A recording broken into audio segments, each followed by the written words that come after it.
नमस्कार, स्वागत है आपका खबर बिहार में। आपके साथ मैं हूं अभिषेक कात्यायन। एनडीए में एलजेपी को लेकर उठापटक जारी है। लोक जनशक्ति पार्टी से सीटों को लेकर जारी विवाद के बीच दिल्ली में बीजेपी के अध्यक्ष जेपी नड्डा के आवास पर पार्टी कोर कमेटी की बैठक चल रही है। बैठक के बाद बीजेपी ने दावा किया कि एनडीए एकजुट है और 2 दिनों के अंदर सीटों का फॉर्मूला सबके सामने आ जाएगा।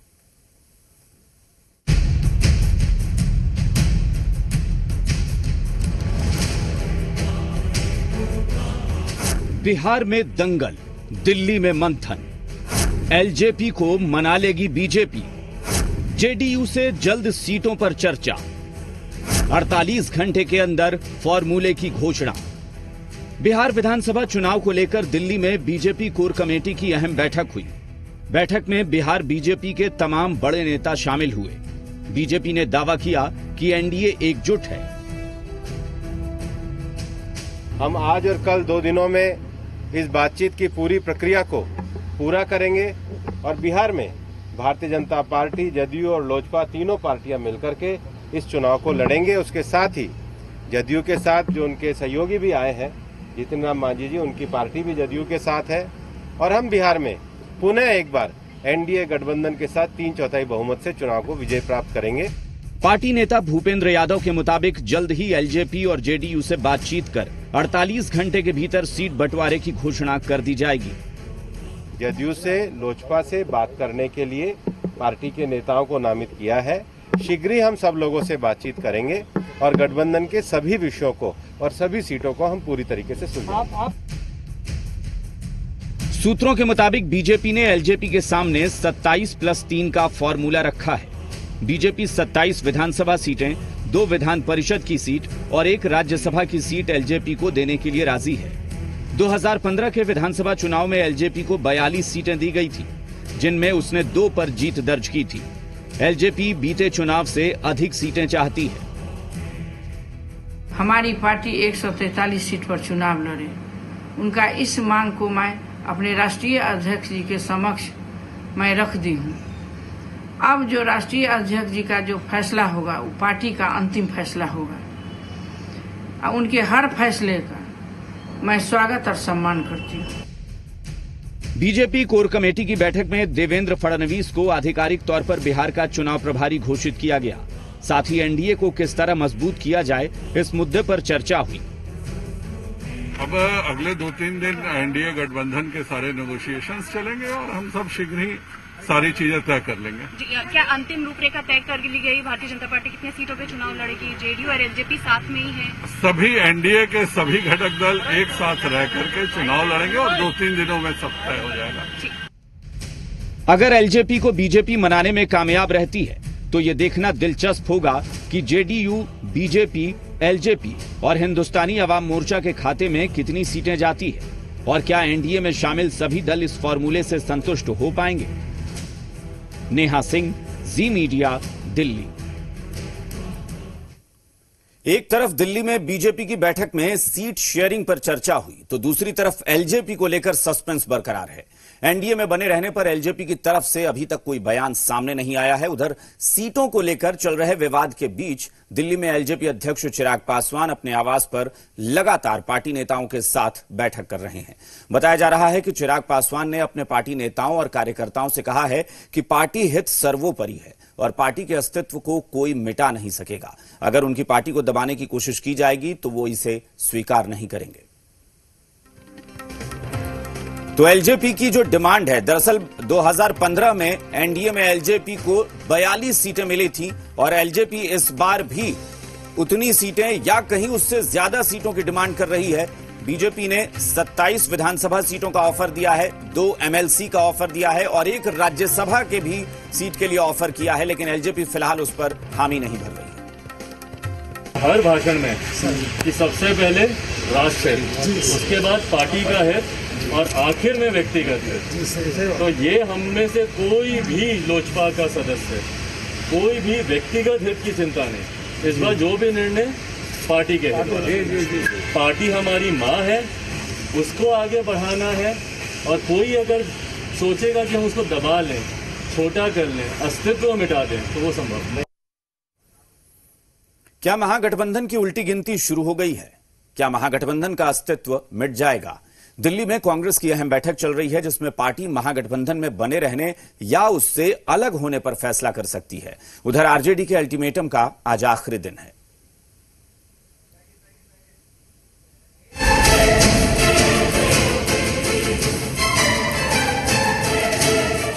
हाथ से छूटेगी लालटेन, कांग्रेस का प्लान तैयार, सीटों पर नहीं बनी सहमति, अधर में महागठबंधन का भविष्य।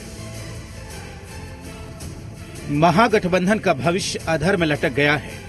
सूत्रों के मुताबिक जीतन राम मांझी, उपेंद्र कुशवाहा के बाद अब कांग्रेस भी महागठबंधन से अलग होने की तैयारी में जुटी है। महागठबंधन से अलग होने के बाद कांग्रेस का प्लान क्या होगा, इस पर पार्टी के अंदर मंथन चल रहा है। शायद आरजेडी को भी इस बात का एहसास हो गया है। यही वजह है कि पार्टी की तरफ से लगातार कांग्रेस पर हमला किया जा रहा है। वहीं कांग्रेस फिलहाल अपने पत्ते खोलने से बच रही है। कांग्रेस में कुछ ऐसे नेता है जो हमारे बिहार के जो नेतृत्व में बैठे हुए हैं, ऐसे जैसे लगता है कि जेडीयू और बीजेपी के एजेंट बनकर काम कर रहे हैं। वो चाहते हैं कि कांग्रेस बिहार से पूरा उसका नामो निशान निकल जाए। ये अभी तो महागठबंधन से कोई अलग होने का फैसला हुआ नहीं है कि इस सवाल का आपको उत्तर मिल सकता है। अभी तो बातचीत चल रही है, बातचीत टूटी नहीं है। हमको लगता है कि इसी का कोई समाधान निकल जाएगा। देखिए, हमको पूरी जानकारी नहीं है, लेकिन एक समय पहले करीब 20-25 दिन, एक महीना पहले आरजेडी की ओर से जो ऑफर हुआ था, उसके बाद जो है हमको माले सहित अन्य वामपंथियों को भी एकोमोडेट करना पड़ा।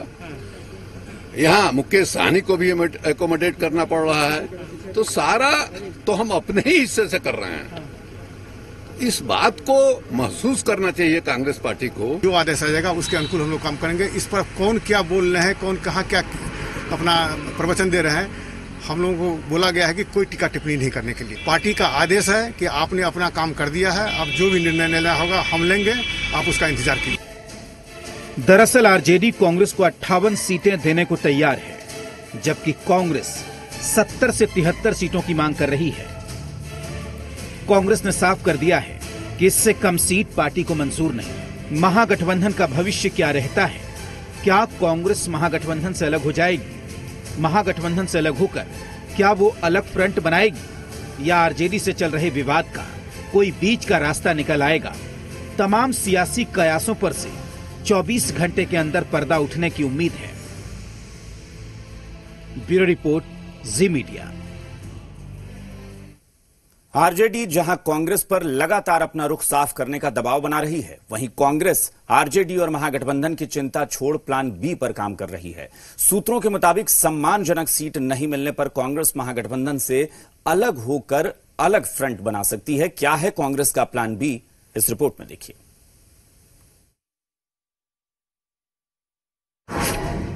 कांग्रेस का प्लान बी तैयार। कांग्रेस बनाएगी अलग फ्रंट। चिराग पासवान को भी मिलेगी जगह। कुशवाहा, पप्पू यादव भी आएंगे साथ। सीधे तौर पर आपके सामने मैं आपके माध्यम से कहना चाहता हूं कि कांग्रेस को बहुत जल्द ये फैसले इसको फैसिलिटेट करके, और मैं समझता हूं कि 24 घंटे के अंदर हम जनता के समक्ष, आवाम के समक्ष, अपने बिहार के भाइयों बहनों के समक्ष विकल्प साझा रूप से रखते हैं। आरजेडी के अल्टीमेटम के बाद से कांग्रेस प्लान बी पर काम कर रही है। सूत्रों के मुताबिक सम्मानजनक सीटें नहीं मिलने पर कांग्रेस महागठबंधन से अलग होकर एक अलग फ्रंट बना सकती है। कांग्रेस इस फ्रंट का नेतृत्व करेगी, जबकि चिराग पासवान की एलजेपी, उपेंद्र कुशवाहा की आरएलएसपी, पप्पू यादव की जेएपी, बीएसपी को इसमें शामिल करने का प्लान है। सूत्रों के मुताबिक इसके लिए कांग्रेस संबंधित दलों के मुखिया से बात करेगी और इसके लिए उन्हें राजी किया जाएगा। कांग्रेस में इस प्लान को लेकर मंथन जारी है। अंतिम फैसला पार्टी आलाकमान को लेना है। कांग्रेस पार्टी का बैठक नित्य निरंतर चलने वाली प्रक्रिया के तहत है। आप कभी भी देखेंगे, पहले स्क्रीनिंग कमेटी की बैठक होती है, उसमें लोग अपने कैंडिडेचर को देते हैं। 6 जो भी बना ले, 10 नवंबर के बाद सबका अंत हो जाएगा। एक ही फ्रंट है जो जनता के मन में है वो है महागठबंधन तेजस्वी यादव जी सीएम। ये जनता के मन का बंधन है, इसलिए बाकी तो सब स्वतंत्र है। लोकतंत्र में कोई फ्रंट बना सकता है। कांग्रेस और आरजेडी के अंदर चल रही खींचतान पर विपक्ष ने तंज कसा है और महागठबंधन के भविष्य पर सवाल खड़े किए हैं। कांग्रेस का अस्तित्व आज कहीं न कहीं संकट में है, तो वो अपने भविष्य को फिर से सुधारने की कोशिश कर रही है, लेकिन ये अब तक निर्णय लेने में काफी विलंब होने हुआ है। थर्ड फ्रंट बने, फोर्थ फ्रंट बने, उससे एनडीए का कोई मतलब नहीं है। मतलब इतना ही है कि बिहार के जनता माननीय नरेंद्र मोदी जी का विकास, नीतीश कुमार पर विश्वास और रामविलास जी के आशीर्वाद पर बिहार की जनता सरकार बनाएगी। अगर कांग्रेस महागठबंधन से अलग हो जाती है तो ये चुनाव से पहले ही एनडीए की बड़ी जीत मानी जाएगी, क्योंकि एनडीए के खिलाफ लड़ाई में तेजस्वी अकेले पड़ जाएंगे और उन्हें अपने सहयोगियों से भी मुकाबला करना पड़ेगा। उधर कांग्रेस अलग फ्रंट बना भी ले तो कमजोर दलों से बना हुआ ये फ्रंट एनडीए को कितनी चुनौती दे पाएगा, इस पर अभी से सवाल उठ रहे हैं। ब्यूरो रिपोर्ट, जी मीडिया। एनडीए के साथ ही महागठबंधन में भी सब ठीक नहीं है। अभी तक महागठबंधन के साथ का दावा कर रहे लेफ्ट दलों ने लगता है अलग राह ले ली है।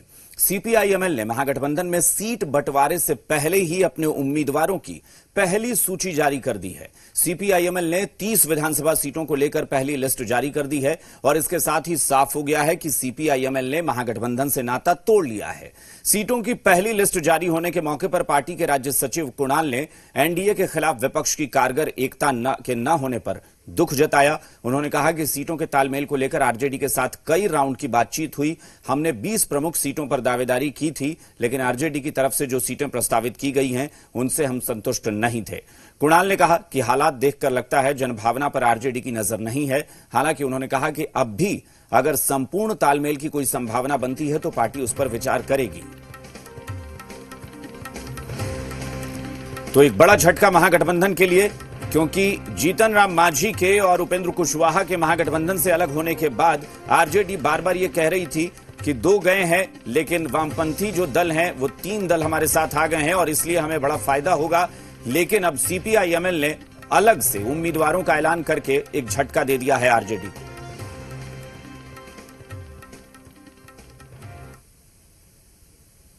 हमने आज विधानसभा चुनाव के लिए अपने 30 प्रमुख सीटों की सूची जारी की है। जैसा कि हम सभी देख रहे हैं कि पूरे बिहार में एनडीए सरकार के खिलाफ, केंद्र और राज्य सरकार की नीतियों के खिलाफ, उनकी कार्रवाइयों के खिलाफ जबरदस्त विक्षोभ है। लॉकडाउन से लेकर के रोजगार के सवाल पर छात्र नौजवानों का जो विक्षोभ है, अभी जो किसान के खिलाफ जो बिल पारित हुआ है, जबरदस्त विक्षोभ है। तो परिस्थिति की मांग थी कि विपक्षी पार्टियां एकजुट होकर के चुनाव लड़ें। यहाँ तक हमने लचीलापन दिखाया कि उसमें भी जो हमारी 20 प्रमुख सीटें हैं, उन सीटों पर अगर राजद विचार करता है तो एक संपूर्ण तालमेल की स्थिति बन सकती है। लेकिन लगता है कि शायद राजनीतिक परिस्थिति और जनभावना जो है इस पर राजद की नजर उस ढंग से नहीं है, इसको गंभीरता से नहीं ले रहे हैं और इस वजह से ये वार्ता ठहरी हुई है। वहीं सीपीआईएमएल के महागठबंधन छोड़ने को लेकर सियासी घमासान हो गया है। आरजेडी के मुताबिक जनता की भावना महागठबंधन के साथ है और जो महागठबंधन छोड़ेंगे वो जनभावना के खिलाफ जाएंगे। वहीं एनडीए का कहना है कि हर कोई महागठबंधन का साथ छोड़ रहा है। ऐसे में यह गठबंधन ज्यादा जोगी मठ उजाड़ वाला नजर आता है।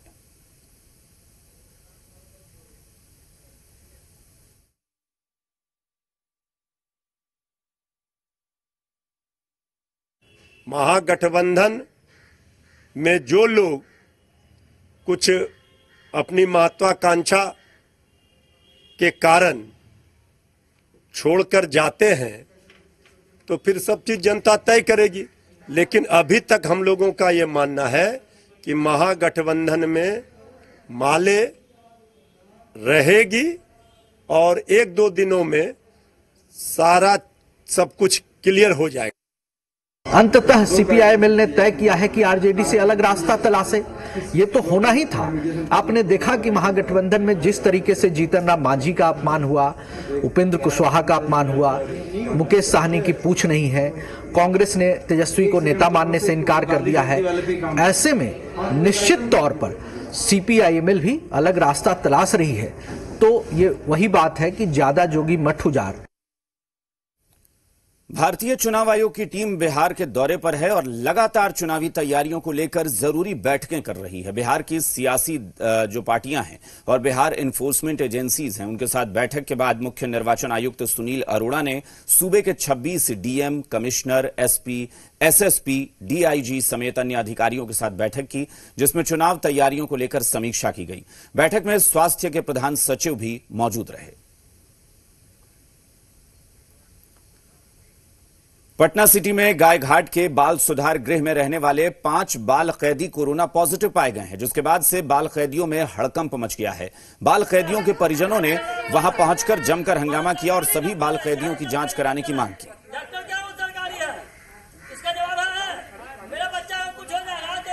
यहाँ पर पॉजिटिव डॉक्टर लगा वो एनएमसीएच का डॉक्टर अलग है, वहाँ सरकारी डॉक्टर है, यहाँ सरकारी डॉक्टर है। डॉक्टर क्या वो सरकारी है, इसका जवाब है। मेरा बच्चा को कुछ हो जाए है। ज़्यादा लोगों को अंदर जाना, संक्रमण वाली बीमारी है, महामारी का डर से जाने देना नहीं चाहते हैं। शांति ढंग से चाहते हैं मिलना जुलना, तो गेट से मिलाते उलाते हैं, भीतर जाने नहीं देते हैं। और अधिवक्ता लोग को कहीं रोका हुआ है, हम लोग भी रुके हुए हैं, हम लोग भी नहीं जाना चाहते हैं, जाना भी नहीं चाहते हैं। जबरदस्ती करने की जरूरत भी नहीं है। छपरा के मशरख में बाढ़ पीड़ितों ने जीआर की राशि नहीं मिलने पर सड़क जाम कर दिया और प्रशासन के खिलाफ जमकर नारेबाजी की। मामला गंगौली पंचायत का है, जहां ग्रामीणों ने मशरख प्रखंड अंचल कार्यालय के सामने SH19 मुख्य मार्ग को जाम कर दिया। माफ कीजिए, SH90 यानी 90 के मुख्य मार्ग को जाम कर दिया। मौके पर पहुंचकर हमारे जी मीडिया संवाददाता राकेश कुमार ने हालात का जायजा लिया।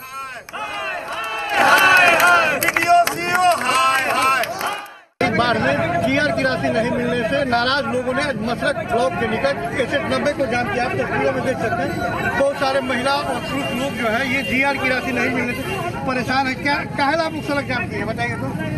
आए हैं, हमनी का पानी आ गया है, हमनी के पैसा नहीं मिलेगा, सारा लोग को मिल जाएगा, हमनी का पैसा नहीं मिलेगा। तो आप लोग क्या कर रहे हैं? किसी को नहीं मिला है पैसा, दहाड़ को पैसा नहीं मिला है, राशन का पैसा नहीं मिल रहा है। दहाड़ 3 बार आ गया है हम लोग के घर में, घर लेके राशन भी सरगल गया है, हम लोग खैला भी न मर रहे हैं। सबसे बड़ा दुख के बात है, जो पानी हम लोग के तबाह कर दिया। हम लोग गरीब आदमी खैला भी न कैसे जीते हैं। क्या मांग कर रहे हैं? मांग कर रहे हैं सरकार हम लोग का खाने के दीजिए, हम लोग दहाड़ के पैसा दीजिए, हम लोग राज्य सरकार के द्वारा बाढ़ के राहत के लिए जो भी प्रयास किए गए हैं या जो भी दावे किए गए हैं, ये नहीं मिलने से लोग परेशान हैं और लोग अब सड़क पर उतर के अपना हक मांग रहे हैं। कैमरा पर्सन राकेश कुमार सिंह, जी मीडिया, छपरा। सीतामढ़ी जिले में लगातार बारिश की वजह से लखनदेई नदी के जलस्तर में बढ़ोतरी हुई है। लखनदेई नदी का पानी बढ़ने से जानकी नगर मोहल्ले के तकरीबन दर्जनों परिवार विस्थापित होकर ऊंची जगह पर शरण लिए हुए हैं। यह दूसरी दफा है कि यह इलाका बाढ़ का सामना कर रहा है। इलाके के लोग रेलवे ट्रैक और तटबंध पर रहकर जिंदगी गुजार रहे हैं। इन लोगों को प्रशासन या सरकार की तरफ से कोई सुविधा नहीं मिल सकी है। परेशान लोग अपने जनप्रतिनिधियों से भी खासे नाराज हैं।